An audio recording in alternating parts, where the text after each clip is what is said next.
Zdar borci. Druhý den super kompenzace. Jo, je to tak, je to tak. Dneska trénink ramen, břicha plus posing plus kardio. Dneska jsem opět navýšil vodu. Včera, teda pondělí, včera jsem měl 4,5 litru.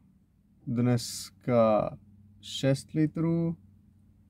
A zítra to bude takových 7,5 až 8. Sacharidů jsem měl včera 130 a bílkovin 200, tuším, nejsou si teď jistý, 200, no, asi jo, 200. Dneska sacharidů 100, bílkovin 210 a zítra bych to viděl sacharidů okolo 90 a bílkoviny zkusím hodit na 240, 250, asi jo. Na čtvrtek zvednu sacharidy na takových 250 až 300. Bílkoviny snížím na 200 asi. Nebo 190, okolo 200. A pátek sacharidy bych chtěl hodit okolo těch 400, jak jsem říkal minule ve videu. A bílkoviny už asi udržím okolo 190 max, asi jo.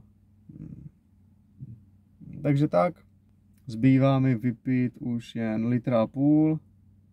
Zase jsou před fitkem, nakopávač, lomeno tabletku kofeinu, už mám v sobě. A vrhneme se na ramena. Ramena odjedu stylem super sérii, že si dám v jedné sérii zaměřím všechny 3 strany, předek, bok, zadek. Takže dejme tomu si dám tlaky, přestanu, dám hnedka upažování, přestanu a dám třeba pec deck na zadky hnedka v jedné sérii. Dám si tak 3-4 super série. Čistě vyčerpat všechen glykogen, co tam je. Prostě znáš to. Jinak to, jak ti říkám, jak já teď dělám tu super kompenzaci, jak hýbu s makrama, s vodou a to neříkám, jak se to má dělat. Já neříkám, že toto, co dělám, je správně. Já neříkám, že tak to vypadá super kompenzace. To vůbec. Já říkám, jak to dělám já sám. Jo, toto není žádný návod na to, jak dělat super kompenzaci. Tady já říkám, jak to dělám já. Hotovo. Nic, jdeme na trénink.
Co to má bro s okem?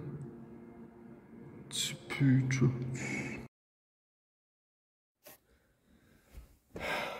Druhý trénink ze 3 posledních je za mnou.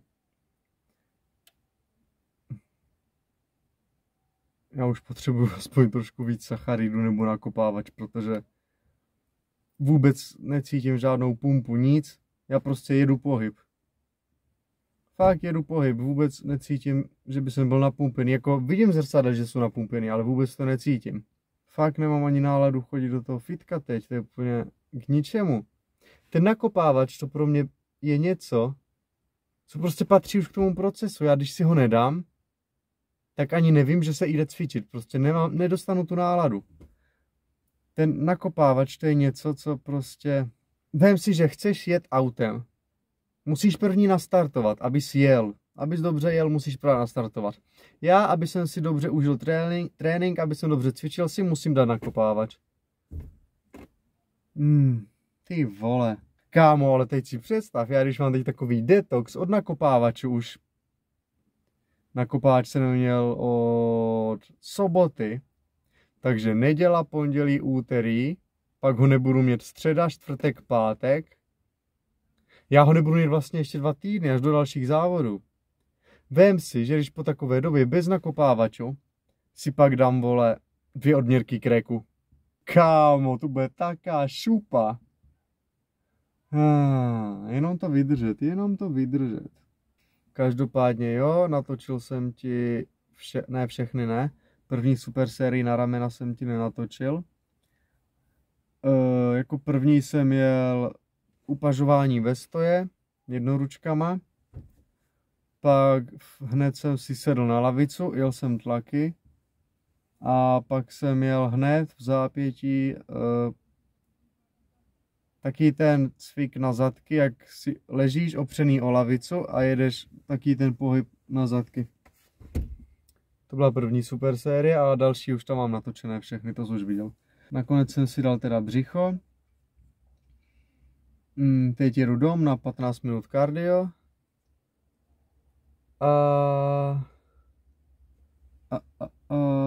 To je všechno z dnešního videa asi. Zítra je na programu prsa, záda, ruce, břicho. Jo. 15 minut kardio a posing.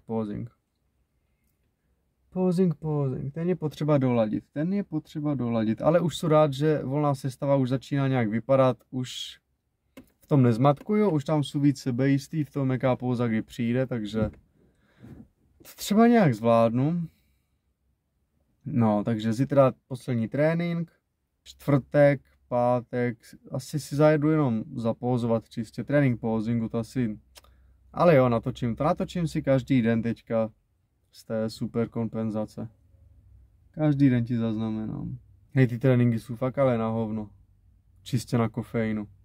Aspoň teď vím, že důvod, proč si dávám nakopávač, není z toho množství kofeinu, ale je to z toho, že tam jsou ty druhé látky na tu pumpu a všechno, víš co. Aspoň vím, že nejsou závislí čistě na tom kofeinu. Protože dám si před tréninkem tabletku kofeinu a stejně mě to nebaví, sere mě to, usínám u toho tréninku.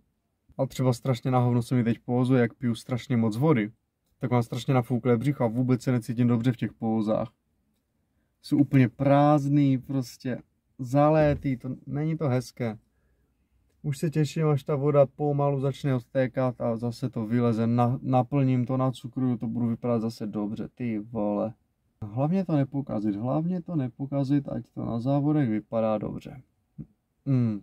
No nic, já ještě musím zajet do obchodu, nakoupit si nějakou zeleninu. A toto už je úplný konec druhého dílu z mojí super kompenzace. Ještě jednou opakuju, toto není návod k tomu, jak super kompenzaci dělat. Toto je ukázka toho, jak to dělám já podle sebe, který má zkušenosti se soutěžením takové, že má za sebou 2 závody. Z toho každá super kompenzace byla úplně o něčem jiném. Takže tak, určitě se tím neříď, není to návod k tomu, jak to dělat. A jo. No nic. Doufám, že jsi toto video užil, určitě ne, protože já si to vůbec neužívám, takže nemůžeš ani ty, je ti to jasné. Tak se mějte, borci, já valím. A zdar. Pičo, to oko mě ale sere, co to je, vole. Co to je?